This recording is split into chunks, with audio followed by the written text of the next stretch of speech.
के input tax credit के नुकसान के बावजूद एजेंट्स का कमीशन न घटने का फैसला लिया गया है।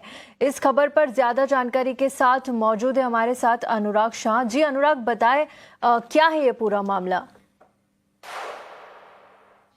मौजूद एलआईसी के 15 लाख एजेंट्स के लिए अच्छी खबर है कि एलआईसी कमीशन स्ट्रक्चर में कोई बदलाव नहीं करने जा रहा है। जो मौजूदा कमीशन स्ट्रक्चर है एजेंट्स के लिए वही जारी रहेगा। जहां हमने देखा है दूसरी तरफ जो प्राइवेट कंपनियां हैं, जनरल इंश्योरेंस में, लाइफ इंश्योरेंस में, यहाँ तक कि स्टैंड अलोन हेल्थ इंश्योरेंस कंपनियों के द्वारा भी जो एजेंट्स का कमीशन है वो 15% तक कम किया गया है। लेकिन एलआईसी ने ये फैसला लिया है कि वो एजेंट का कमीशन में बदलाव नहीं करेंगे आईटीसी के नुकसान की भरपाई के लिए।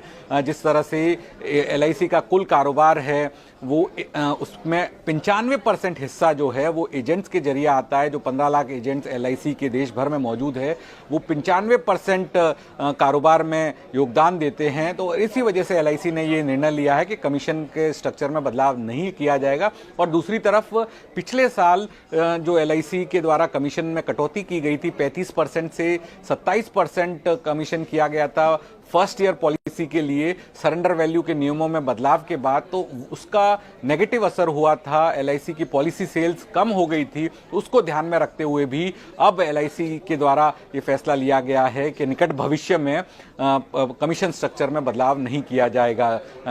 ये जो है बड़ी खबर है एलआईसी के एजेंट्स के लिए, जिसमें एलआईसी के द्वारा ये फैसला लिया गया है। धन्यवाद अनुराग इस पूरी जानकारी के लिए। बढ़ते हैं आगे। सरकार ने गेमिंग नियमों को लेकर नया ड्राफ्ट तैयार कर लिया है। इसमें क्या खास है, बताने के लिए सुमिता